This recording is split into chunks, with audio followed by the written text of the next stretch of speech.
আল্লাহর হাবিব সাল্লাল্লাহু আলাইহি ওয়াসাল্লামের বয়স তখন 35। বয়স কত? মজার একটা ঘটনা, খেয়াল করে শুনবেন। বয়স কত? 35। কাবা ঘরের পুনর্নির্মাণ হবে। কাবা ঘরের 4টা কর্নারের একটা কর্নার আছে আর রুকনুল হাজারিল আসওয়াদ, যেখানে হাজরা আসওয়াদ পাথর থাকে, ওইটাকে সরানো হয়েছে। এখন কাবা ঘরের নির্মাণ শেষ, ওই হাজরা আসওয়াদ পাথর নিয়ে এটার কর্নারের মধ্যে সেট করা হবে। কিন্তু কে রাখবে? কারণ হাজরা আসওয়াদ তো যেন তেন পাথর নয়, জান্নাতি পাথর। কিয়ামতের দিন এই পাথরের ভেতরে আল্লাহ একটা জিহ্বা দিবে, 2টা চোখ দিবে। এই পাথর বলবে, আল্লাহ এই লোকগুলো আমারে চুমু দিয়েছিল, এর উসিলায় আজকে তুমি তার জান্নাতে ঢুকায় দাও। তো এটা অনেক সম্মানিত পাথর, এই পাথরকে বহন করাটাও সম্মানিত। 4 দলের মক্কার 4 নেতা বলে, এই সম্মান আমরা হাতছাড়া করতে চাই না, কেউ এই পাথরে হাত দিতে পারবে না। এক নেতা কয়, আমি নিব, আমি নিয়ে এটা কাবা ঘরে রাখবো। দ্বিতীয় নেতা বলে, না, এই পাথর আমি অন্য কাউরে দেব না, এটা অনেক সম্মানের, অনেক প্রেস্টিজিয়াস ইস্যু, আমি এই পাথরটা হাতে নিয়ে কাবা ঘরে রাখবো।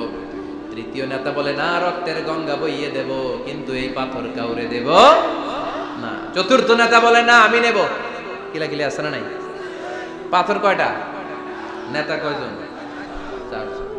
কিভাবে এই সম্মানিত পাথর নিয়ে সেট করবে? কেউ মীমাংসায় যেতে পারে না। এক মুরব্বী বলে, থাক, আজকের জন্য এখানেই সবার মুলতবি, আগামী দিনে এই মসজিদুল হারামের দরজা দিয়ে প্রথম যে ঢুকবে সে সিদ্ধান্ত দিবে। আল্লাহর মেহেরবানি, এর পরের দিন এই পথ দিয়ে ছুটে এসেছে বিশ্বনবী মুহাম্মদ। সুবহানাল্লাহ পড়বেন না? আল্লাহ পড়েন আওয়াজ করে। কামলিওয়ালা নবী প্রথম আসলেন, সবাই খুশি, জামিন রাদিনা বি। আরে আলামিন আসছে, আলামিন আসছে। সবাই বিশ্বনবীকে বললেন, এই এই ঘটনা। কেউ তো পাথর ছাড়তে চায় না। পাথর হইল একটা, নেতা কয়টা? এখন কে এই পাথর নিয়ে রাখবে? এই নিয়ে মারামারি। আল্লাহর হাবিব সাল্লাল্লাহু আলাইহি ওয়াসাল্লাম বললেন, তাই হালুম্মা ইলাইয়া সাওবান, একটা কাপড় নিয়ে আসো, আমি এখনই সলিউশন করে দিচ্ছি। সুবহানাল্লাহ নাই? কাপড় নিয়ে আসা হলো। বিশ্বনবী বললেন, কই পাথর? সবাই বলল, এই পাথর। আল্লাহর হাবিব সাল্লাল্লাহু আলাইহি ওয়াসাল্লাম মোবারক হাত দিয়ে পাথরটা তুললেন। 4 নেতারে বললেন, ও 4 নেতা, কাপড়ের 4 কর্নারে তোমরা ধরো। 4 নেতা কাপড়ের 4 কর্নারের মধ্যে ধরলো। বিশ্বনবী নিজ হাতে পাথরটা নিয়ে কাপড়ের মাঝখানে রেখে দিলেন। এবার বিশ্বনবী আগে আগে যায়, 4 নেতারে বললেন, 4 কর্নার ধরে পাথরটারে নিয়ে আমার পেছনে পেছনে আসো। কাবার কাছে যে বিশ্বনবী আবার নিজ হাতে পাথরটা তুললেন, আবার নিজ হাতে কাবার ভেতরে রেখে দিলেন। পড়েন সুবহানাল্লাহ। সম্মান আসলে 4 নেতার দিকে যায় নাই, সম্মান গিয়েছে বিশ্বনবীর দিকে। এতক্ষণ কাউরে দিবে না, এখন কেউই ধরতে পারে নাই, তারপরেও খুশি। সুবহানাল্লাহ কইবেন না? প্রথমে যে হাজরে আসওয়াদ পাথর ধরছে কে? বিশ্বনবী। কাপড়ে রাখছে কে? বিশ্বনবী। আবার কাপড় থেকে উঠিয়ে হাজরে আসওয়াদের পাথরটারে কাবার ভেতরে ঢুকাইছে কে? সুবহানাল্লাহ কইবেন না? সব সম্মান গেল বিশ্বনবীর হাতে, সব স্ট্যাটাস গেল বিশ্বনবীর হাতে। 4 নেতা কাপড়ের কিনারা ধইরাই খুশি। এইটাই বলে নেতৃত্বের গুণাবলী, চিল্লায় বলো ঠিক কিনা? কনফ্লিক্ট রিজলভিং অ্যাবিলিটি, বিরোধ নিষ্পত্তি করার কোয়ালিটি থাকা চাই, তবেই তিনি নেতা। কি কারিশমা দেখছেন? What a charismatic leader. এতক্ষণ রক্তের বন্যা বইয়ে দিবে, কাউরে দিবে না পাথর। এখন কেউই ধরতে পারে নাই, কিন্তু স্লোগান দিতেছে জিন্দাবাদ। আসরা নাই?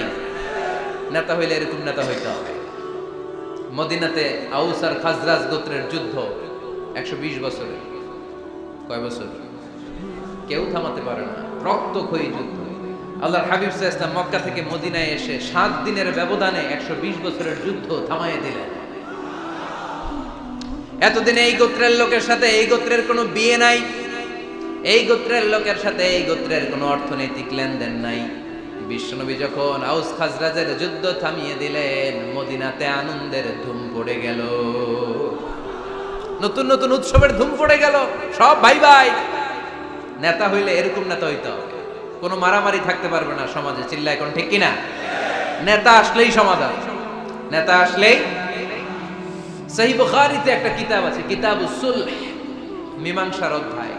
একটা বাব আছে, বাবু কওলিল ইমামি লিআসহাবিহি ইযহাবু বিনা নুসলিহ বাইনাহুম। ইমাম সাহেবের এই কথা যে আমাদেরকে নিয়ে চলো, আমরা মিলাইয়া দেব, এটা আল্লাহ রাসূল সাল্লাল্লাহু আলাইহি ওয়াসাল্লামের একটা বিখ্যাত ডায়ালগ। ডায়ালগটা কি? খেয়াল করে শুনেন। যুদ্ধ, মারামারি আর ঝগড়া শুনলেই আল্লাহ রাসূল সাল্লাল্লাহু আলাইহি ওয়াসাল্লাম বলতেন, ইযহাবু বিনা নুসলিহ বাইনাহুম। আরে আমরা আছি তো, আমগরে নিয়ে যাও না, আমরা মিলাই দিব।